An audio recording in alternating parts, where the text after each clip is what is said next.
Olá, boa noite, boa noite, boa noite. Estamos chegando aqui para a nossa live de hoje, uma live muito especial com a doutora Armanda Rufino, aqui no portal Vida Viva. Eu sou Paula Cassanho Vaz, psicóloga, coach, consteladora familiar. Junto com o Alex Baron, sou idealizadora do programa Vida Viva e nós estamos aqui fazendo uma jornada de conversas muito importantes, conversas muito ricas, com conteúdo muito rico mesmo, com os nossos facilitadores do programa Vida Viva. E hoje eu vou bater um papo aqui muito legal com a doutora Armanda Rufino, psiquiatra, também consteladora familiar. Ela daqui a pouco vai falar um pouquinho sobre como é o trabalho dela. E nosso tema de hoje é como ter saúde mental em tempos de crise. Então, vou até escrever aqui como ter saúde mental em tempos de crise, um assunto muito, inclusive muito atual, né? E eu vou fazer o convite aqui para você que está chegando, que você envie essa live para os teus amigos, contando que nós estamos ao vivo aqui, para que as pessoas também que você conhece possam ser beneficiadas pelo nosso bate-papo e que mais pessoas possam conhecer esse trabalho, né? Esse trabalho de autoconhecimento, de autopercepção, todo mundo se desenvolver aqui junto com a gente, tá bom? Também estou mandando para os meus amigos aqui, a doutora Armanda já está por aqui, a gente já vai começar a nossa conversa, então tira um tempinho aí para poder mandar para os teus amigos. É interessante que a gente recebe muitos relatos de pessoas que às vezes tinham vergonha de mandar para os amigos e depois passaram a mandar e receber feedbacks de que estavam ajudando as pessoas, né? Porque às vezes a pessoa só precisava ouvir alguma coisa que a gente tinha para falar ali. Então essas lives elas têm ajudado bastante as pessoas a se desenvolverem, tá bom? Então tô mandando para mais algumas pessoas aqui e a gente já começa. Ai meu Deus, me empolguei. Só um pouquinho, só mais 3 aqui. 1, 2, 3, 1, 2, 3. Pronto. Vamos lá, boa noite, Marcelo, que honra que você está aqui, Barão ADS, ô sócio, o Matheus, o Marcelo, deixa eu ver quem mais, e a doutora Armanda Rufino também já está aqui. Então convido seus amigos aí e vamos seguir, tá bom? Cadê? Deixa eu chamar a doutora Armanda para ela. Diretamente de Florianópolis, doutora Armanda Rufino, chegando aqui. Olá, quanto Paula, tempo eu boa não te noite. vejo, Que bom, quando não dá tempo de ter saudade, é bom sinal, né? não é? Querida doutora Armanda, a gente estava batendo um papo antes aqui, se preparando para a live, já tendo várias ideias e vendo como que é rico essa conversa, né? Falar de saúde mental em tempos de crise, vivendo aí uma época de pandemia, onde as pessoas estão tendo muitas mudanças emocionais profundas.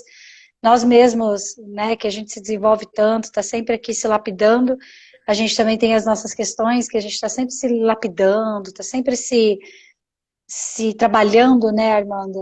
Uhum. E só que a gente, quanto mais recursos a gente tem, mais rápido a gente sai da crise, mais rápido a gente usa a crise para crescer, para evoluir, usamos também de forma mais positiva as nossas relações, e é isso que a gente quer trazer aqui para vocês, como que você também pode ter uma postura cada vez mais saudável de autoconhecimento, de autopercepção, para que você possa, inclusive, usar momentos difíceis da sua vida, sejam Uhum. momentos teus individuais, como momentos como esse, que o mundo inteiro está vivendo uma crise, para você se tornar uma pessoa melhor e crescer mais rápido. Sim? Sim. Doutora Armanda Rufino, psiquiatra, etc. Se apresente um pouquinho. Boa noite a todos que estão aqui, que alegria estar aqui de novo, né, Paula? Batendo papo ao vivo, isso é maravilhoso. Sim, Principalmente nesses tempos de crise Covid, né? Que isso ficou uma ferramenta da gente estar próximo das pessoas e continuar passando o nosso recado. Então, verdade. ontem, no início da nossa continuidade do portal da Vida Viva, né? Eu fiz uma Uhum. apresentação que eu cheguei nela e eu gostei da forma como eu começo a me apresentar agora, que eu sou uma pessoa interessada, focada e apaixonada por outras pessoas. Eu sempre fui Uhum. muito, envolvida em relacionamentos, em estar perto das pessoas. Eu sou aquariana de signo, então é um signo focado na humanidade. E a minha escolha de fazer medicina foi fundamentada nisso, de estar mais perto das pessoas ajudando, e dentro da medicina, a psiquiatria. Porque a psiquiatria é a parte da medicina que justamente a gente também está mais próximo, mais íntimo das pessoas em termos psíquicos, né? E Uhum. aí, em termos do que acontece na vida delas, de entrar mais dentro mesmo de uma intimidade e das histórias das pessoas. Eu lembro que quando eu estava escolhendo a minha especialidade, na verdade, já entrei pensando em fazer psiquiatria. Eu ia para Não dermato, entrou? eu entrei pensando em fazer Ah, psiquiatria, já tá? entrou. Aham, Já sei. entrei, mas eu tentei fazer outras coisas. Eu falei assim, eu podia gostar de dermato, imagina fazer estética, trabalhar com. Eu tentei, sabe? Daí eu chegava e falava assim, gente, as pessoas estão falando de lesão, de coceira. E o que elas fazem da vida? Onde elas trabalham? Quantos filhos elas têm, sabe? Eu falei, não, não dá. Eu Globo preciso de Repórter. conversas mais profundas, sabe? E aí eu resolvi Aham. fazer psiquiatria mesmo. Aí eu tentei sair, mas eu voltei. Eu voltei. As pessoas, não, mas você tem uma cara de pediatra. Gente, quem vê cara não vê coração. Nossa, eu não consigo te imaginar pediatra. Pois é, e aí eu fiquei na psiquiatria.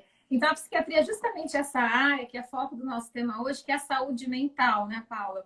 E a gente estava Uhum. conversando um pouquinho antes, eu falei para você que o meu enteado, né, o Bernardo, ele prestou vestibular agora no Enem, e o tema do Enem desse ano foi falar a respeito do estigma da psiquiatria, né, da saúde mental. E eu achei bárbaro, porque um tema do Enem, Nossa. onde Uhum. 1.000 pessoas, não sei nem quantas mil pessoas prestam o Enem, acho que, não sei te falar em cálculo, mas gera uma discussão não só de quem prestou, mas de quem vai corrigir a prova, de quem vai estar estudando para essa prova para os próximos anos, saber que isso é um tema importante. Eu acho que isso foi muito relevante, porque as doenças psíquicas, elas são patologias que impossibilitam muitas pessoas, que causam falta no trabalho, uma perda de qualidade de vida. É a segunda maior doença que causa Nossa. afastamentos em termos de trabalho, a depressão. E a saúde mental não é vista com a devida importância dela, né? E aí, como a gente estava conversando antes, o próprio termo saúde mental, ele já restringe. Porque, na verdade, a saúde mental já seria ampla, você falar de cérebro, da mente humana. Mas quando a gente trata uma pessoa com problema de saúde mental, na verdade é de saúde psíquica. Psíquica. Porque o termo psique vem do grego, que quer dizer para além do que é físico. Então, seria a alma, seria o espiritual que estaria ali também, né? E no nossos dias, isso foi sendo assim traduzido na nossa linguagem, que a psique incorpora a mente, as emoções e o comportamento. E, na verdade, a Uhum. psiquiatria e a saúde mental está relacionada com as doenças da mente e do comportamento e da emoção. Por exemplo, a depressão, a pessoa tem distorções cognitivas, mentais, de crenças negativas, mas ela tem também uma emoção de tristeza muito forte, de ansiedade, de desesperança, e ela tem comportamentos de perda de disposição de fazer as coisas, de apatia. Uhum. Então, ela é uma síndrome que inclui tudo isso, ela é um transtorno que inclui tudo isso. Então, quando a gente fala saúde mental, na verdade, a gente está querendo dizer saúde psíquica, porque as emoções são produzidas na mente em termos neuroquímicos, né? Então, a mente produz as emoções também, falando da parte biológica só, obviamente, porque tem muito mais coisa acontecendo, mas a parte Uhum. biológica, da neurociência mesmo, desse tipo de problema, a mente é o lugar onde tem a neuroquímica das emoções, e depois as emoções também interferem na mente, interferem no comportamento, todos estão ali interdependentes, na verdade. Então, é um neurofeedback ali que vai acontecer em todos os sentidos, né? Uhum. Então, quando a gente fala saúde mental, o termo correto, inclusive o termo que eu uso é saúde psíquica, porque tem muito mais do que a saúde mental atuando ali, né? Que é a mente, as emoções, os sentimentos e o nosso comportamento. Então, para você ver como é vasto. Uhum. E quando a gente está fazendo o programa Vida Viva, e nós estamos ali também atuando na mente, nas emoções, no comportamento das pessoas. E quando a gente fala também dessa parte não física, nós também estamos falando de intuições, de outras coisas que estão envolvidas aí também que regem a nossa vida.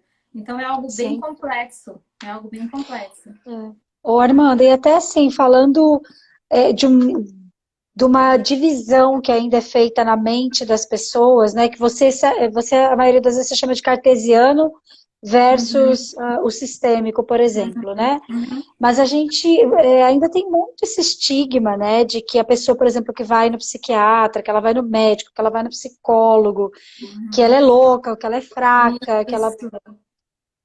Isso, E como difícil que é isso, né? Porque a muito. gente vê na prática que o pedido de ajuda é o que faz toda a diferença, mas se eu acho que eu sou louca, que eu sou fraca, ou que eu tô me sentindo culpada porque eu não dou conta, possivelmente eu não vou buscar ajuda. E os outros, eu acho isso, eu mesma acho isso, e os outros acham isso de mim, minha família acha isso de mim, isso também me impede, né, de procurar ajuda. Essa questão é importante, Paulo, pelo seguinte, diferente das doenças físicas, como basicamente físicas como diabetes, se você quer saber se uma pessoa está com diabetes ou não, você pede uma Faz glicemia. A exame. pessoa quebrou a Uhum, perna, faz um raio-x, todo mundo entende que é doença. Mas a uhum. psiquiatria e a psique humana, ela é tão vasta, tão ampla e complexa, que ela não é mensurável nos exames. Então, e a gente é muito São Tomé. O que a gente não vê, a gente não quer. Então, como a gente não vê a doença mental, ela não aparece no exame, uma perna, quando uma pessoa quebra a perna, ela sabe que precisa de ajuda, ela sabe que precisa ficar um tempo parada, se recuperando, mudar a estratégia de vida até ela se recuperar. Mas na depressão, a pessoa não tem essa noção de que é doença. E como a gente não vê, não é palpável e é mais abstrato, o que a gente faz? A gente interpreta. Então, a gente, na nossa interpretação, como a gente está vendo, não, mas depressão é preguiça, é doença de rico. Quem trabalha não tem depressão. Quem tem fé e reza bastante não tem depressão. E aí a pessoa fica mais culpada ainda porque ela vai se sentindo ingrata, como se ela tivesse, Sim, então, sabe, que ela não tivesse sendo vista por Deus ou que a fé dela não fosse suficiente. É óbvio que tudo isso ajuda. O trabalho é importante, a fé também, os outros recursos também, mas existe realmente um componente neuroquímico da doença também. Não é uma coisa ou outra. A depressão e todas as doenças psíquicas têm um componente químico, por quê? Porque o cérebro também é palpável, ele é uhum, matéria. E aí a mente vai para além do cérebro, que são as faculdades mentais, que daí a mente é além do cérebro, tem outra dimensão, mas o cérebro ele é físico também. sim. Então, eu acho que essa questão do estigma, que foi tema, inclusive, do Enem, ela é muito importante, porque como você falou, Paula, qual que é o resultado final disso? Então, as pessoas interpretam equivocadamente a doença psíquica, ela não pede ajuda. Pra você tem ideia, tem colega meu que fala assim, eu tenho um amigo cardiologista, que ele é um cardiologista maravilhoso, e a gente fala que ele é psicoafim. Então, ele sabe fazer diagnóstico de depressão, de pânico. E aí, muitos pacientes que têm transtorno de pânico Psicoafim? vão... Legal, eu Ele sei. fez estágio em hospital psiquiátrico, então ele tem uma noção bem grande. Ele faz um bom. Quando ele chega para mim com o paciente dele, já vem triado, já é pânico, já sabe, muito legal. E aí, Uhum, muitos pacientes que têm pânico, que são sintomas físicos de um componente emocional, de uma doença psíquica, eles procuram primeiro o cardiologista. E ele fala assim para mim, Armando, eu vou te encaminhar um paciente, mas primeiro eu preciso criar uma empatia, um rapport com ele, que se eu mandar para o psiquiatra direto, ele vai ficar ofendido comigo. Então, você tem ideia, o paciente eu falo assim, mas como assim, doutor, indo no psiquiatra? Você está achando que eu sou maluco? E tem médicos uhum, psiquiatra, e tem médicos que não são psiquiatras, que não sabem nem encaminhar, eles não encaminham para o psiquiatra, nem sabem diferenciar o que é uma doença psíquica do que não é. Então, às vezes, contratando um paciente com pânico com um monte de remédio clínico, achando que tem alguma coisa física no coração, sem perceber que o bom encaminhamento para o psiquiatra, como iria ajudar o paciente dele. Então, olha só, uhum. dentro da medicina, os próprios médicos têm um preconceito, um não conhecimento da doença psíquica como um diagnóstico diferencial. Então, Nossa. Uhum. então é algo que faz o quê, Paula? Que atrasa a chegada do paciente, que ele demora muito tempo para receber um recurso importante, né? Uhum. E Que que é isso faz. o próprio remédio também, né? Como você sempre fala, o remédio como um meio de sair da crise, né? Até você Isso, podia falar um pouquinho sobre isso. Aham. eu falei ontem também, né, na apresentação, mas eu tenho uma frase bem clássica que eu falo para meus pacientes, que é assim, o remédio não resolve o teu problema, mas ele te deixa bem para você resolver. Então ele apaga o Uhum. incêndio, ele apaga o incêndio, aí depois vamos ver de onde está vindo o fogo. A gente tem que ver, né? Porque senão vem o próximo Uhum. incêndio. Mas apagar o incêndio quando você está no meio do fogo é estratégico demais. É muito necessário. Então você começa pelo mais palpável, que é o físico mesmo, que é a neuroquímica cerebral.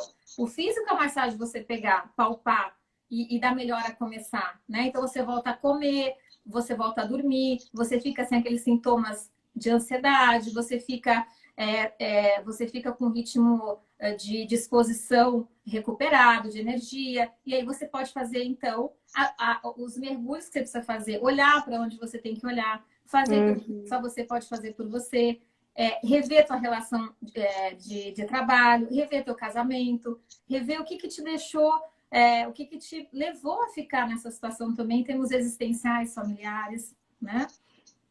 Então, eu acho que isso é uma coisa fundamental e uma coisa que o profissional pode fazer também, Paula, porque a gente também, como é algo complexo, a gente fica, às vezes, numa fronteira que é a seguinte, o que é tristeza, o que é depressão? O que é uma timidez, o que é uma fobia social? Sabe? Porque também a psiquiatria lida com coisas que são da vida, mas que não são mais fisiológicas, viram patológicas. Mas esse limiar também é difícil, às vezes, de separar. É difícil. Então, às vezes, o paciente chega para mim, eu tenho bastante critério para. Muitas vezes eu falo: olha, isso aqui não é questão de remédio. Isso não é o remédio para te ajudar. Isso aqui é uma questão existencial. Ou, olha, isso aqui faz muito. O remédio vai te ajudar demais a sair dessa situação crítica para que você possa ter os próximos movimentos. E como é que a gente sabe disso? Como é que a gente diferencia uma tristeza de uma depressão? São várias coisas, mas basicamente um prejuízo funcional. Quando você está triste, você está triste porque você terminou um namoro, obviamente você vai sentir pessimismo, desesperança, mas a tua vida vai correr, a tua vida vai andar. Você não vai parar de trabalhar por isso, você não vai pensar em morrer no sentido concreto de um suicídio, como uma depressão acontece. E tem vários critérios diagnósticos que a gente usa. A gente não é uma ciência que tem exames, mas a gente tem vários critérios diagnósticos para conseguir separar o que é tristeza do que é depressão, o que é uma ansiedade da vida do que é um transtorno de ansiedade, o que é uma mania do que é um toque, né? Eu vou pedir para você respirar um pouquinho, para a gente um pouquinho mais devagar. O pessoal está escrevendo aqui. Eu não lembro como é o nome teu, Tradições Pãezinhas. Ela disse que sem o remédio. É a Lu? Luciana. Que sem, eu imaginei que fosse ela, mas eu não tinha certeza. Ela disse que sem o remédio ela não conseguia pensar em nada. E ela chegou a comentar aqui que tem pessoas que chegaram a. Ela já ouviu, né, gente, falar que depressão é falta do que fazer, por exemplo. Né? O Marcelo falou, né? Conjunto comportamental de ações. Perfeito, não entendi muito bem. Mas é isso, né? Assim, essa questão do diagnóstico, até eu que fiz psicologia, né, Amanda? Conforme você foi falando, eu me lembro do CID-10 e do DSM-4 ou 5. Agora estamos no 5. É muito bom.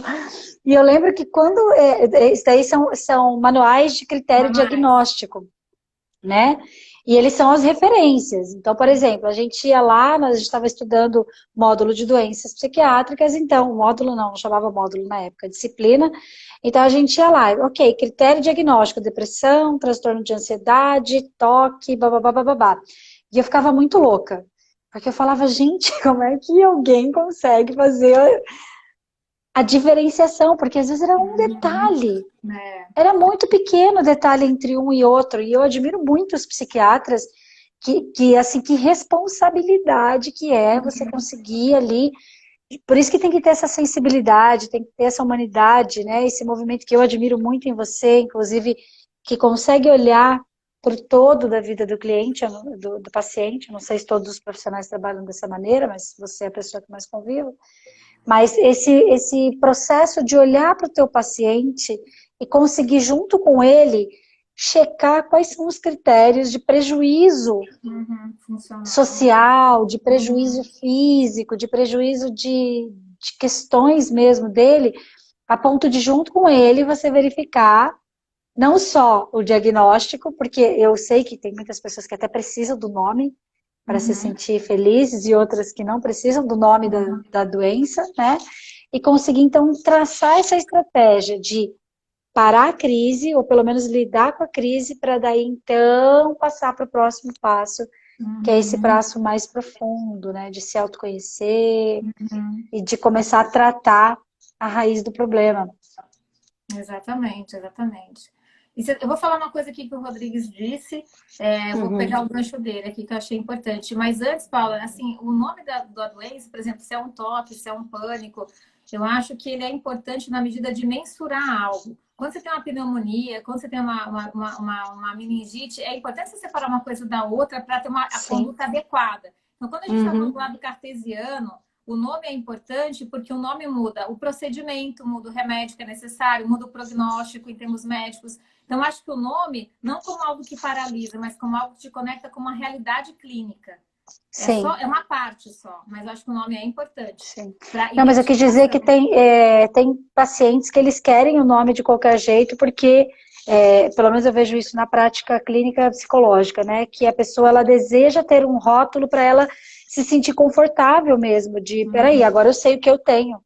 Porque dentro Sim. do mental, né, do psíquico, aí é tão difícil a gente saber que daí pelo menos tem aquele conforto. Bom, agora eu achei o que eu tenho. Então, É, ufa. isso. Mas a pessoa pode fazer um bom uso disso e falar assim, bom, agora eu sei o que eu tenho, É, então eu vou tratar com medicamento, se for o caso, isso. e também com uma terapia, com as outras técnicas, né? Mas ela pode fazer um mau uso, que ela pode usar isso como uma muleta É, também, e boa. como algo que vai acomodar e não tirá-la da zona de conforto. E permitir que ela que justificar coisas que ela vai, na verdade, manter e não modificar na vida dela. Então, da mesma maneira, o Rodrigues falou assim, mas às vezes o remédio pode ser usado como fuga. O remédio pode ser usado como fuga às vezes, mas ele também não tomar remédio pode ser uma fuga também. Depende do uso, porque daí você atrasa a tua melhora e atrasa aquilo que você pode fazer depois que você melhorou com o remédio. Então, gente, nós temos que olhar muito profundamente o que está nos movendo no mais íntimo, porque a gente pode fazer um ótimo uso de um diagnóstico, de um tratamento médico, ou um mau uso disso. Achar que a gente vai tomar remédio, está tudo resolvido. Tomar remédio e ficar bem clinicamente não é o final do tratamento, é só o começo. Só o começo, é. Eu falo isso para o paciente, agora que nós estamos começando, quando você ficou bem sem sintoma, agora que está começando. E aí tomar remédio e não tomar também pode ser algo que você faz um bom uso do remédio e usa isso justamente para evoluir mais rápido, para ganhar tempo como um grande atalho, ou você pode usar o remédio justamente para se justificar e para achar que você fez o que você precisava, que era só aquilo que você precisava fazer. Então, tudo depende do que está realmente movendo a gente. E a gente tem que tomar bastante cuidado com isso. E às vezes eu vejo pacientes que adiaram demais para tomar o remédio, por isso eles tiveram consequências danosas na vida deles, perderam muito que poderia ter sido não Evitado. perdido, que poderia ter sido evitado se ele tivesse feito um tratamento e incorporado o remédio sem preconceito na vida dele. Porque por causa do preconceito, o remédio entra junto do preconceito da psiquiatria, né? Então, acho que tudo depende do uso que a gente faz e do que está nos movendo profundamente em relação ao resultado final, né? Tem vezes que tomar remédio pode ser um resultado maravilhoso ou não. Quando você diz isso, me vem muito assim, o se permitir ser cuidado, né? Por um profissional, ou muitas vezes por uma equipe de profissionais que vai te atender. A gente atende pacientes aqui que estão sendo tratados por nós, uma equipe multidisciplinar, e a gente vê como que é rico, né? A pessoa se permitir ser cuidada. Inclusive, a gente atende bastante médicos, né, Armanda? A gente tem atendido profissionais de saúde, especialmente médicos, junto, que são pessoas que, inclusive, querem se automedicar, porque tem todo um conhecimento e tudo mais. E a gente vê que quando eles se permitem ser cuidados por especialistas, é uma coisa assim que é absurda, porque é muito rápido a virada de chave e a evolução daquele quadro, né?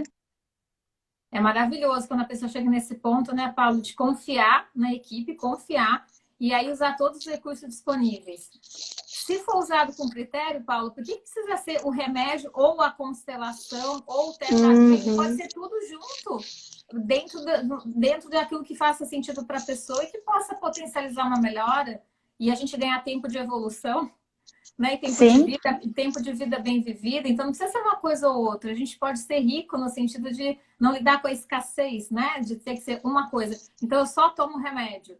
Eu só faço constelação, eu só faço terapia, eu só faço fitoterapia. Não, eu acho que a gente pode somar os recursos inteligentemente e estrategicamente. Por isso que ter equipe é importante. Eu trabalhar junto com você, o Vida Viva significa o quê? Uma bandeja enorme de recursos, um menu enorme, e cada um vai buscar aquilo que vai lhe nutrir melhor. Mas ter os recursos, ter profissionais competentes, porque a competência que faz a diferença também, né? Ter profissionais competentes que vão indicar com critério a constelação, o remédio, o Theta Healing, isso é fundamental. né? É o ir mais rápido porque está guiado por um caminho que alguém já trilhou e que conhece muito bem para poder te guiar, né? Quando o Exatamente. Rodrigues, ele fala ali sobre remédios trazerem consequências desastrosas, a gente vê muito isso na prática quando a pessoa faz o mau uso do remédio ou mesmo quando se Exatamente. automedica, né? Exatamente, exatamente, Paula. Com um profissional, o remédio ele vai ser usado de uma maneira muito eficiente. O remédio ele tem um alto poder de fazer essa regulação neuroquímica, te deixar em termos químicos, energéticos e físicos estabilizado para você partir para o psíquico, para o mental, para o espiritual. Entende? É como se você Uhum, começa do mais denso para ir para as próximas etapas. Ele sim. pode ser muito bem utilizado, como ele pode ser muito mal utilizado, não só na psiquiatria. Uhum, Tem pessoas que sim. morrem por efeitos colaterais de remédio, iatrogenias, que a gente fala, que é morrer Uhum, por causa de tratamentos médicos, né? Mas isso uhum, depende muito da competência da equipe e também considerar que o médico é humano, né, gente? Que às vezes ele pode realmente falhar também. Como ser sim, humano, numa cirurgia, pode acontecer uma intercorrência, enfim, né? É óbvio sim. que isso faz parte. Mas é por isso que uma das coisas que a gente, uma das coisas não, nossa missão aqui no Portal Vida Viva, você que está chegando, conhecendo a gente aqui agora também, né, ou até quem já está mais perto de nós como um portal de desenvolvimento humano, o nosso aconselhamento sempre é que você se aprofunde no seu autoconhecimento, porque Uhum, quanto mais você se conhecer, mais você vai se respeitar, mais você vai perceber, por exemplo, as notícias, os sintomas que o seu corpo está trazendo, que a sua uhum, saúde mental, psíquica está te revelando, para que você possa, inclusive, saber quando pedir ajuda, Para quem pedir mobilizar ajuda. recursos para quem pedir ajuda, e também para mobilizar recursos internos teus que façam com que você ou saia mais rápido da crise, ou saiba gerenciar uma crise, que aliás o nosso próximo tópico aqui é justamente falar sobre crise, né? Mas um pouquinho antes de falar disso, vou falar de nós que somos humanos também, que também estamos nos lapidando, nós também temos as nossas crises, a gente também se percebe, né? Então, por exemplo, a gente estava conversando sobre a saúde dos hormônios, a questão feminina, Uhum, né, que nós mulheres temos aqui. Então, às vezes a gente entra numa depressão de um dia ali que tem a ver com uma baixa hormonal, com uma situação específica do ciclo da mulher, por exemplo, que é uma coisa. Outra coisa eu tô faz 30 dias, 50 dias, 90 dias estressada, com a minha tolerância baixíssima, que eu tô querendo brigar com todo mundo, que eu não tô conseguindo respirar, eu não durmo bem. Peraí, uhum. né? Isso vale para qualquer pessoa. Conforme você vai observando que tem um sintoma que te deixa mal, que te deixa fora de si, e ele está recorrendo durante um bom tempo, não recomendaria ficar 90 dias com o Sim. sintoma. Talvez 10 dias você observe, isso não é, né, não está te deixando bem. Nós fomos criados, gente, para ser leves, abundantes, fluidos, nós somos natureza. Quando a gente não está fluindo, Paulo Vieira tem uma frase que eu acho demais, ele diz assim, tudo que não é abundância é disfunção, e disfunção deve e merece ser tratada. Legal. Então, é isso, sabe? Então, independente de qualquer coisa, nós estamos falando aqui com a doutora Armanda, que é psiquiatra, que está trazendo o olhar da saúde mental, que ela trouxe para nós muito lindamente, falando que o mental é pequeno, o psíquico é muito maior, né? Mas a moral da história é tudo aquilo que está acontecendo na sua vida, que de alguma forma não está fluindo, e às vezes não é sentimentos, assim, às vezes é resultado financeiro, resultado na sua Isso. saúde, é o emagrecimento, é os seus relacionamentos, não consigo me relacionar bem, não consigo encontrar uma solução para tal coisa, tudo isso é sintoma. E a pergunta é, o que fazer com esses sintomas, né? Paula, e uma coisa muito importante para as pessoas avaliarem se é da vida, se é fisiológico, né? Porque quando a gente está conectado com a natureza e está saudável, a nossa vida flui fisiologicamente, ou seja, dentro das funções habituais do nosso corpo, da vida. Mas quando é que vira patologia? Um critério muito importante é isso que você falou, quando organicamente nosso corpo começa a entrar em colapso. A questão do sono, do apetite, da libido, tá? As doenças psíquicas afetam muito a parte da libido. Né? E quando começa a ver, porque quando é uma tristeza, a gente fica um tempo assim, quer mais ficar quietinha, né? Fica um pouco desesperançosa, o que vai acontecer, mas isso tende a melhorar. Daí você vai num cinema, você conversa com um amigo, você viaja, melhora. Quando virou patologia, vai piorando cada vez mais. É uma curva, é uma reta que vai descendo. E aí você começa a ter prejuízo no teu trabalho, você começa a ter dificuldades no teu casamento, nos relacionamentos em si. Né? Você começa a ser mal interpretado pelas pessoas, você começa a viver uma realidade que é muito diferente da tua fisiologia. Então, isso é quando vira patologia. O difícil da doença psíquica é que não tem um raio-x para você pedir.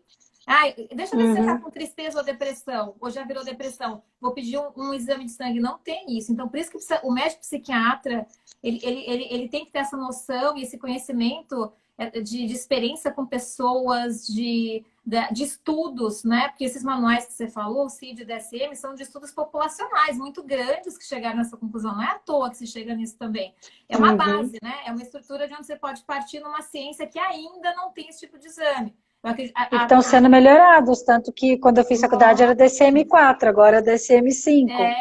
Não, é isso mesmo, mas não tem exame, por exemplo, eu acredito que, pra você ter ideia, o primeiro psicotrópico, essas medicações que são usadas na psiquiatria, ela é de 1952, Paula. A gente é uma ciência muito nova, tem muito para ser descoberto em termos de remédio, como o Rodrigues falou, de remédios cada vez mais com custo-benefício melhor, com menos efeito colateral, que é o que já tem. Remédios com uma tecnologia muito, muito melhor do que antes. Mas é uma ciência com 70 anos, quer dizer, uma ciência nova, tem muito para ser descoberto. Mas por mais que a ciência da psiquiatria se materialize em exames e em coisas mais palpáveis, nós estamos trabalhando com o ser humano, gente. É uma alma que está ali dentro. Então, sempre vai ter um conteúdo abstrato, né? De interação com o profissional, de interação desse ser humano com os outros seres humanos. Então, sempre vai ser algo mais abstrato nesse sentido, né? Então, acho que esse é um ponto importante. E aí, Paula, só para a gente passar para o próximo, já indo caminhando para fechar a nossa live, uma coisa importante também é que a gente pensa em saúde mental só em medicação, psicotrópico, né? Nós vamos falar um pouquinho da constelação, que foi algo que me fez ampliar muito a possibilidade de eu ajudar meus pacientes. Eu sei que tem pacientes meus aí, eles sabem o trabalho, como ampliou nesses termos psíquicos, de emoção, comportamento e até espiritual, com as constelações. Mas recursos muito simples são muito úteis para a mente e para o cérebro, para a saúde psíquica. Como tomar água na medida certa, como comer comidas orgânicas, sem tóxicos, sem alumínio, sem coisas que adoecem o nosso cérebro. Exercício físico, que são coisas que a gente faz no portal Vida Viva, né? Também essa questão do exercício, do estímulo ao exercício, uma alimentação saudável, a meditação que alimenta nosso cérebro de pausas, de presença. Então, são recursos maravilhosos que vão para além do remédio também e que são mudanças de hábito que a gente trabalha no Vida Viva, que é fundamental. Mudar hábito, dar novas tarefas para o cérebro, né? Eu estava vendo uma palestra do Pedro Calabresa, estou indicando demais o trabalho dele, o neurocientista da Paulista, e ele disse que só de aprender uma nova língua, você atrasa uma possibilidade de Alzheimer em 5 anos. Nossa. Então, você criar novas sinapses, aprender novas coisas, como novos hábitos para sua vida, coisa que a gente está dando como recurso maravilhoso no portal Vida Viva, no programa Vida Viva, né? Que são histórias, contos, sair novas crenças, fazer downloads novos, né?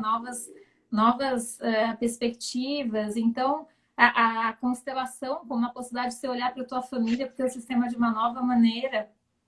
Então, são medidas maravilhosas, para além da medicação, mas que se somam a ela numa mandala de recursos, para que a gente recupere mesmo esse eixo, né? Mente, emoção e comportamento. Quando a gente está coerente com isso bem alinhado, funcional, fisiológico, né? Quando o que a gente pensa é coerente com o que a gente sente e com o que a gente faz, nossa, nós ganhamos uma força de vida e de prosperidade incrível. Aí é abundância, aí não é disfuncional, é por abundância mesmo, né? Ô, Armando, e o que é crise? Né? Vamos falar de crise, porque o nosso tema aqui é como ter saúde mental em tempos de crise. Sim. O que é crise, afinal de contas? Olha, e aí, hein? A crise é aquele momento que te coloca em xeque. A crise é aquele momento que te demanda recursos que você não tinha até aquela hora. A crise é aquilo que bagunça a tua vida, que te surpreende, que te tira de um controle total, né? A crise, ela vem a crise ela vem de várias formas. Ela pode ser uma crise, a doença é uma crise, a depressão é uma crise, a hérnia de disco é uma crise. Ela te tira do quê? De uma rotina, do teu automático, de tudo aquilo que você planejou e controlou. O Covid é uma grande crise da humanidade. O Covid mostrou, Paulo, quanto a gente está achando que está no controle e não está, porque um vírus daquele tamanhinho mudou a nossa rotina e parou o mundo. O mundo. A gente é muito mais vulnerável do que a gente imagina. A crise nos mostra onde está a nossa vulnerabilidade. Só que aí, quando a gente pode olhar para a nossa vulnerabilidade, saber olhar para ela e saber fazer algo de bom com ela, nós ganhamos muito também. Porque daí a gente vai olhar para aquilo que é, não para aquilo que a gente acha que é. A gente sai de uma ilusão de controle para ir para uma ilusão de ter que olhar para a realidade como é. A doença é um grande chamado para a gente olhar para aquilo que a doença tem a parte neuroquímica, mas a doença sempre está dentro. A depressão, por exemplo, que é a doença que eu acompanho mais de perto, sempre está dentro de uma crise existencial, de casamento, de autoestima, de profissional.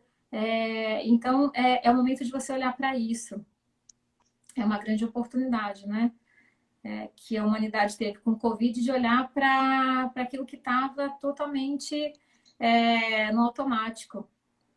Em termos de relacionamentos, em termos de a gente achar que estava no nosso controle, na nossa rotina altamente protegida. Né? A gente voltou presencial. O que é o mais importante agora com o Covid? Ficar vivo, que a nossa família fique bem, fique viva, né? E respirar e ter saúde. Só que isso sempre foi o mais importante. A vida sempre foi o mais importante. Ter saúde e todo dia dormir, levantar e dormir e levantar no dia seguinte com a nossa família bem, e a gente está podendo demonstrar nosso amor através de um abraço. Sempre foi muito valioso.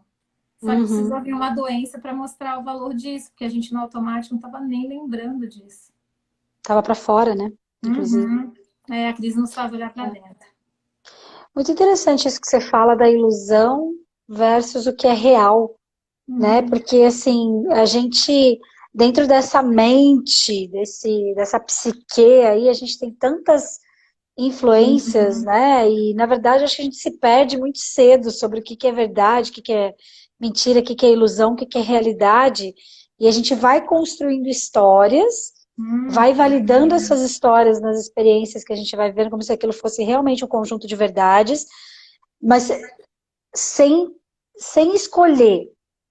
Tanto é que uma das grandes missões que a gente tem no programa Vida Viva, na metodologia Vida Viva, é levar as pessoas a compreender que existe um monte de ilusão, que existem um monte de crenças, que existem um monte de informações que estão ali dentro da nossa mente, do nosso inconsciente, que estão nos guiando, que estão dando base para o nosso relacionamento com a vida, mas que além da gente não ter escolhido, nem são verdade mesmo.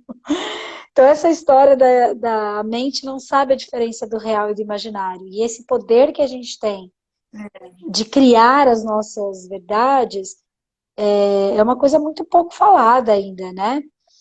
Então, a minha pergunta para você é assim, como fazer essa diferenciação entre o que é real e imaginário e sair da dor, sair desse sofrimento, né? Da ilusão da doença. Olha, um critério assim muito importante que eu acredito que a gente tem que olhar para saber como é que estão as coisas na nossa vida de verdade, não que a gente acha, são os resultados, Paula. Então, por exemplo, como é que a gente diferencia se a pessoa está com tristeza ou com uma depressão? Por um prejuízo de funcionamento geral. Ou seja, o que está acontecendo na tua vida? Se você está quebrando seus relacionamentos, você não consegue mais trabalhar, teu rendimento caiu um monte no trabalho, você está com prejuízo em todas as áreas, óbvio que está acontecendo alguma coisa que não é só tristeza, alguma coisa quebrou, né? E como é que a gente sabe na nossa vida se a gente está vivendo uma ilusão ou não? Eu acho que é importante daí a gente olhar para aquilo que é, para a realidade. Vou te dar um exemplo da minha, como profissional de saúde, que você também é. Os profissionais de saúde, eles têm estatísticas mostrando que a gente está muito doente. Se você perguntar para o médico como é que está a vida dele, ele vai falar que está ótima. Nossa, eu estou trabalhando um monte, eu não tenho problema nenhum. Quem tem é paciente, eu estou do lado de cada mesa. Não tem nem tempo para ter problema de tanto que eu estou trabalhando. Exatamente, nem tempo. Aqui, ó, eu nem almoço, eu estou no próximo trabalho. Só que o que mostra a estatística? Os médicos, eles morrem até 20 anos antes da população geral. Nossa. E se matam 6 vezes mais. Eles se suicidam 6 vezes mais. Paula, isso é realidade, é número, esse é resultado. Tem alguma coisa errada. A gente, como profissional de saúde, não está bem. Como é que a gente vai ser veículo de uma saúde que a gente não tem? Tudo bem, a gente ser igual à população geral, somos humanos. Nós somos muito pior do que elas.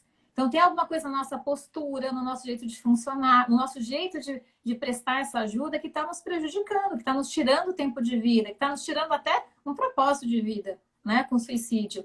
Então, a gente tem que olhar para os fatos. É isso que a realidade são os fatos. Olha, eu estou super bem, mas eu não tenho dinheiro para pagar minha conta de luz, mas eu estou ótimo. Sabe? Tô super bem, mas eu só brigo com a minha família, eu não falo com a minha esposa eu tô super bem no meu casamento, tanto mas tempo. eu não tenho relação sexual com meu marido há 2 anos. Sabe? Então, mas a gente não olha, a gente acha, só que a mente, olha como ela chama, Paula, mente. Não é à toa, a mente... Nossa, verdade, né? Uhum. Então, Gente, vocês se ligaram no que ela acabou de falar aqui? A mente, escreve aí, ó. Vou escrever. A mente, mente. sim, A sim. mente, uau! Nós temos que ficar... Sabe uma coisa, um dado super importante? Na polícia, quando eles vão avaliar alguém para saber se a pessoa está mentindo, é pelo discurso que eles fazem? Não. Sabe o que eles avaliam?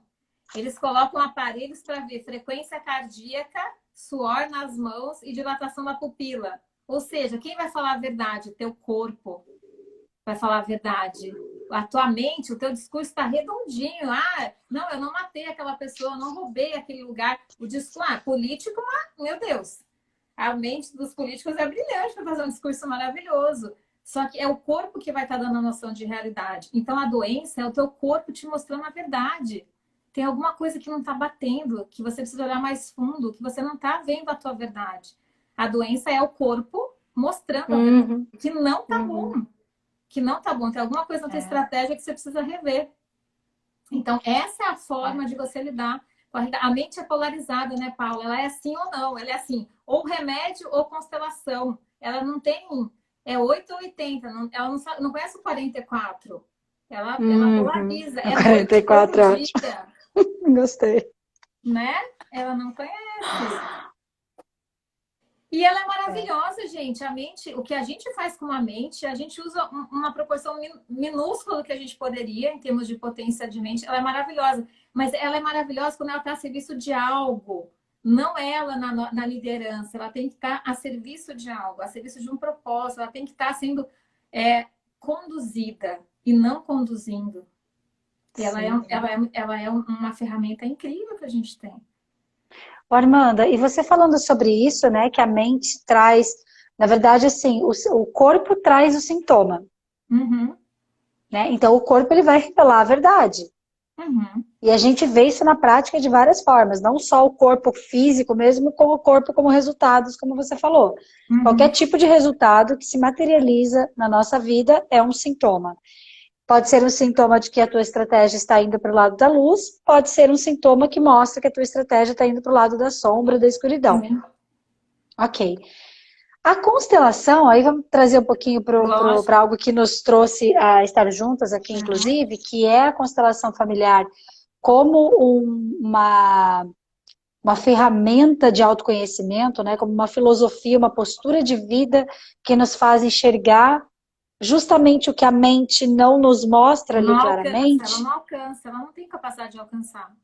Por isso que a gente chama de além do aparente, né? Quando a gente vai para o campo, ou seja, quando a gente vai para uma dinâmica de constelação familiar, de constelação sistêmica, né? Seja individualmente ali com os bonequinhos, com as ferramentas que a gente tem, ou com o próprio cliente fazendo o movimento de sentir o corpo, ou seja, no grupo, que a nossa maior frase nas constelações é siga os seus movimentos.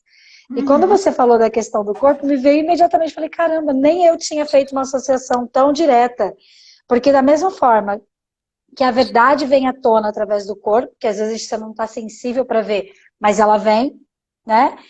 Também vem a solução.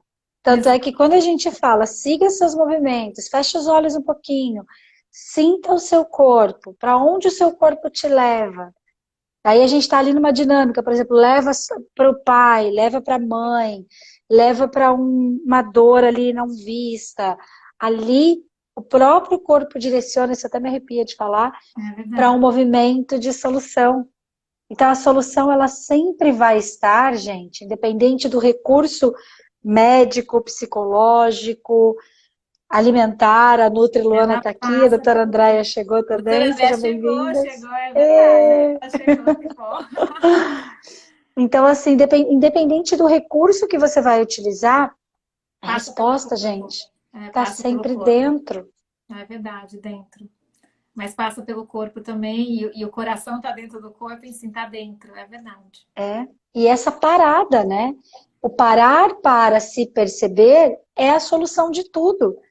Porque se você não parar para se perceber, você vai seguir de qualquer jeito. É aí que vem a automedicação. É aí que vem, não sei como eu peço ajuda. E às vezes a automedicação, por exemplo, eu tô com dor, mas eu não sei que a dor é a fibromialgia. Eu vou lá e vou tomar Dorflex, não vou resolver o problema, vou piorando a situação, gera problema no fígado, no rim. Aí você usa o remédio para tirar o sintoma e você continuar não olhando para onde você tem que olhar. Aí que tá. Uma coisa é você tomar o remédio e aliviar a doença para que você possa, então, ter mais força física e em todos os sentidos e energética de você fazer os movimentos que você precisa fazer. Outra coisa é tomar o remédio para tirar o sintoma que está te puxando para olhar para aquele lugar.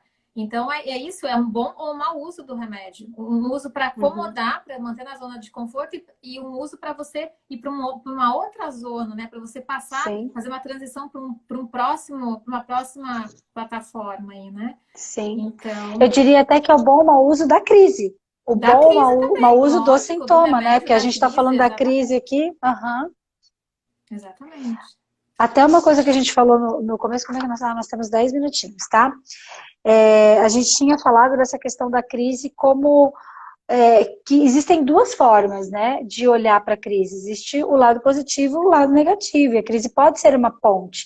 Fala um pouquinho sobre isso, Armando, para a gente analisar um pouco mais de perto a questão da crise. Saiu um pouquinho aqui, você pode repetir? Porque eu saí do ar um pouquinho aqui. Você pode repetir de novo o que você falou? Tá, eu estava dizendo o seguinte, que a crise tem duas formas da gente olhar para ela. A crise como um sintoma de dor, que pode ser tanto físico, pode ser o sintoma que está acontecendo no mundo, né? A crise, ela pode ser vista como algo positivo ou como algo negativo. Como uma ponte ou como um buracão, uma âncora, poço que te leva para o fundo do mar. Boa, uma âncora. Fala um pouquinho sobre essa questão da crise em si como uma possibilidade, né? De ir para frente ou para o fundo do poço. Olha, eu considero que a crise é uma grande ferramenta que a vida nos entrega, assim como o remédio. E como qualquer ferramenta, você pode fazer um bom ou mau uso disso.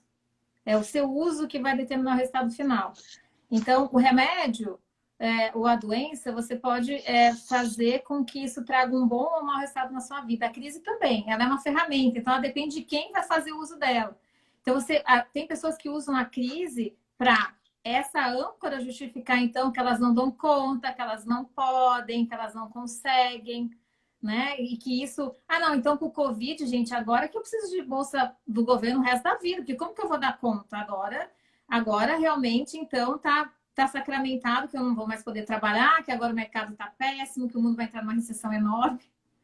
E tem pessoas que estão surfando na onda do Covid, de ter uma criatividade, de criar uma empresa, fazer algo que elas nunca fariam se não fosse um momento de crise, né? O que vai diferenciar uma pessoa da outra? Olhar para a realidade como ela é e dizer, bom, a crise está aqui, eu não posso controlar. Mas o que é meu dessa história? Essa é a pergunta. O que só eu posso fazer agora por mim mesma nesse momento? Então, o que eu posso mudar da minha rotina? Porque assim, quando vem uma crise, Paula, mundial, ou uma crise pessoal como uma doença, a grande questão é que a tua estratégia não está funcionando. Isso é fato, né? Essa é a realidade que todo mundo precisa olhar e que é doído. Se tem uma crise no casamento, teu casamento está funcionando. Alguma coisa, a tua estratégia de casamento está funcionando. Uma crise numa sociedade, tem alguma coisa da tua estratégia que está funcionando. E não é só da outra pessoa, não. Eu acho que as coisas começam a ter resultado quando o que é meu dessa história? O que é meu? Eu só tenho controle naquilo que é meu. Então, se você reconhece que a tua estratégia não está funcionando e não estava funcionando como humanidade também, o Covid mostrou isso, a próxima questão é, então, eu preciso de uma nova estratégia. Para ter um novo resultado, eu preciso de uma nova estratégia. E aí a crise pode te mostrar que você é mais forte do que você imaginava, que você é mais criativo do que você imaginava. Tem pacientes meus que lidam com a depressão com uma beleza, Paula. Elas atravessam o deserto para chegar no oásis, para reconhecer uma força imensa que elas tinham, sabe? Para criar saídas, para receber o amor das pessoas, para ver o que realmente é importante para ela, os vínculos que realmente com quem ela pode contar. Eu vejo histórias belíssimas acontecer depois de uma depressão e a pessoa, no final, quando eu dou alta para meus pacientes, a gente faz um ritual de agradecer a doença. A pessoa Que chega a massa. agradecer pela oportunidade, se despedir da doença e dizer assim, olha, você cumpriu sua missão, eu fiz o que eu precisava, eu vi o que eu precisava, você pode descansar. Missão cumprida para mim e para você. E eu sigo Ai, que lindo, adiante, né? né? Aham, Então, olha só o que uma crise pode ser na tua vida. Só que você tem que ter a coragem, sim. a honestidade de falar assim, o que é meu dessa história? E agora, o que só Uhum, eu posso fazer por mim nesse momento? sim. E é isso que Quando diferencia. você, quando você fala da despedida da doença, me vem que o contrário também é verdadeiro, né? Oi, querida doença. Isso, Estamos aqui. O que você quer me contar? isso, essa é a chegada. Né?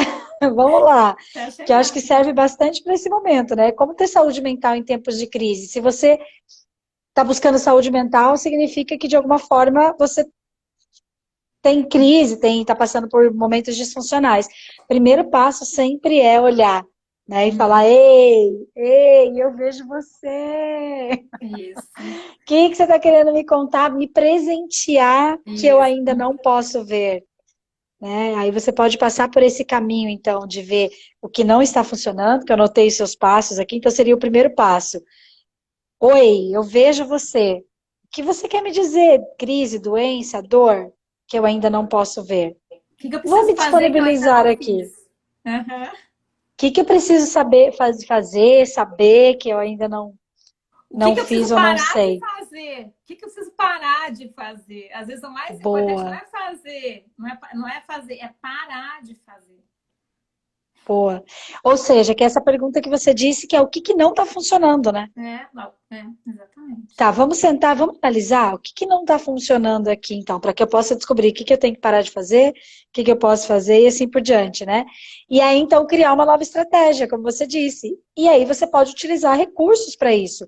Recursos como pedir ajuda. Vai pedir ajuda para o médico, para a doutora Armanda, que é psiquiatra, vai pedir ajuda para a Paula, psicóloga, vai pedir ajuda para uma equipe multidisciplinar, vai se permitir receber ajuda do programa Vida Viva, que está acontecendo, né? Inclusive, vocês estão aqui chegando, que talvez não conheçam, a gente está vivendo uma semana de degustação do programa. O programa começou ontem e vai até dia 31 de março, só que durante essa semana até sábado, nós estamos dando de presente a oportunidade de pessoas que não têm ideia do que é o programa vir conhecer junto com a gente, porque o programa ele traz um conjunto de ferramentas, com meditação guiada, com musicoterapia, contoterapia, terapia das partes, constelação familiar, comigo com a doutora Armanda, as dinâmicas sistêmicas e terapia sistêmica, a Teta Healing, ou seja, a gente traz um conjunto de ferramentas para que você possa se munir de recursos, mas principalmente ativar recursos internos que você já tem, Isso. para que você possa lidar com a vida. Não só com crise, porque a gente não está em crise o tempo inteiro, mas para que a gente possa lidar com a vida de uma maneira mais leve, mais divertida e mais organizada. Nossas três palavrinhas, né, que estão norteando o nosso trabalho, leveza, diversão e organização, a gente já percebeu que é uma filosofia de vida. Né? Então, a gente desenvolveu uma metodologia que traz isso de forma multidisciplinar, 7 facilitadores trazendo ferramentas para que você possa ir compondo a sua caixinha de ferramentas. Ah, eu gosto disso da meditação, eu gosto disso da postura fenomenológica da constelação familiar, eu gosto disso aqui do Theta Healing, eu gosto disso aqui e você é cuidado por nós, por esse time, além disso participando de um grupo, porque o que a gente vê na prática é que uma pessoa tem um conjunto de soluções. Um grupo tem um conjunto hipermultiplicado de soluções que mesmo que você não veja, está atuando em todos que dizem sim para esse grupo, tá? Então, você que deseja participar dessa semana de degustação, quer conhecer o programa, pode mandar um direct pra gente, mas agora eu quis falar agora para não correr o risco de não dar tempo de fazer esse convite para vocês, tá? E aí, agora sim, doutora Armanda, tem a Carla falando algo aqui, você chegou a ler o que ela disse? Não cheguei a ler. Vou só concluir o que você está falando, depois você me passa isso. Tá. Mas assim, ó, isso significa esse menu de possibilidade de recurso do Vida Viva, a possibilidade de ter novas estratégias, de criar justamente uma nova estratégia que funcione melhor. Se a estratégia não estava funcionando, te levou a uma crise, como é que você pode criar novas estratégias, inclusive para sair da crise e para evitar as próximas? Porque o ideal é que a gente possa estar vivendo aí, aprendendo e olhando para o que a gente precisa olhar e fazendo o que a gente precisa fazer, sem precisar estar na crise, né? Na fisiologia, não na patologia, né? Não na crise. Que a gente possa evitar. Tem crises que são maiores da humanidade, mas as nossas crises pessoais, né? Mas eu não vi o que a pessoa falou. Se quiser comentar. Não, é a Carla. Ela estava dizendo que ela é tua aluna no curso de saúde sistêmica e está acrescentando muito. Ai, que legal. Acrescentou muito na época. Que bom, nosso curso de saúde sistêmica foi feito com muito carinho, muita dedicação mesmo para os profissionais de saúde, assim, foi algo muito valioso, que com a base sistêmica, né, como é a minha base de medicina, obviamente, mas com os princípios sistêmicos bem atuantes. Que legal, Carla, ter você aqui também. Muito bom. A Andréia também disse que maravilha a live, o Rodrigues falou, né, como você disse, você que define na crise como equilibrar seus atos e consequências. Isso é sabedoria. É isso, né? Doutora Armanda, agora sim, para a gente fazer um fechamento aquele bombástico, qual que é a tua, sei lá, tua dica de ouro, como ter saúde mental em tempos de crise? Fala para mim qual que é a dica de ouro para a gente sair daqui feliz.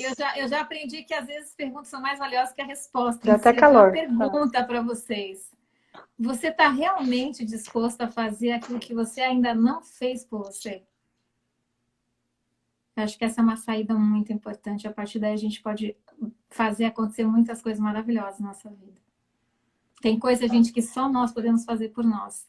Essa é a nossa verdadeira saúde de alma, sabe? Bem para além da psique também, da alma mesmo.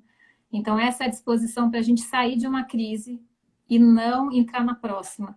Fazer aquilo que a gente precisa, não é o que a gente queria, hein? É o que a gente precisa fazer por nós. Um minuto de silêncio.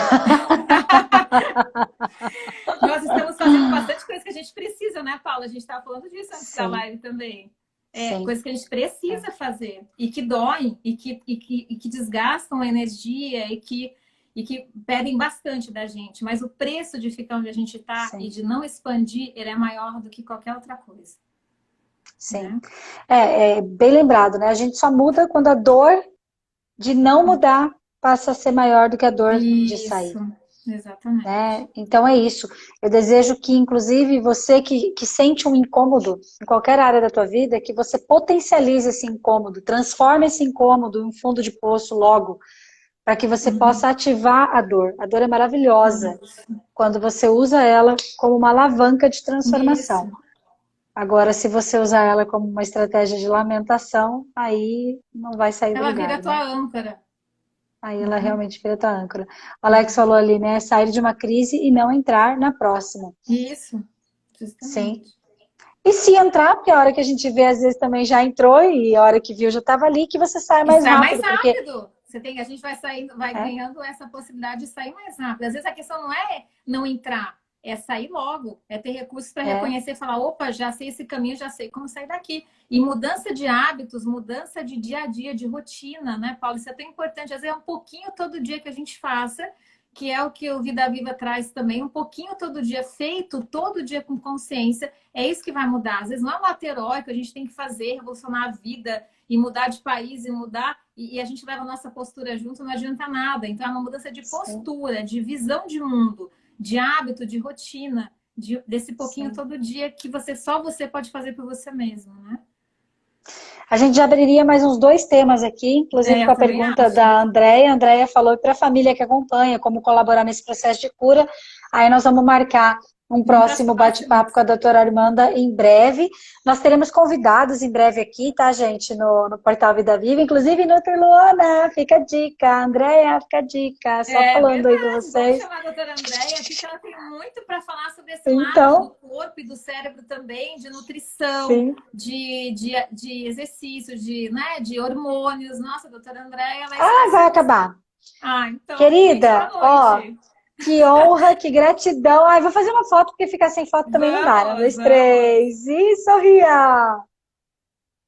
Pessoal, eu vou postar a foto com a frase da doutora Armanda. Corre lá no perfil agora e comenta como foi a live para você. Ajuda a gente a também sentir a energia dessa missão e a gente a compartilhar com mais pessoas, tá bom? Ó, boa noite, boa noite.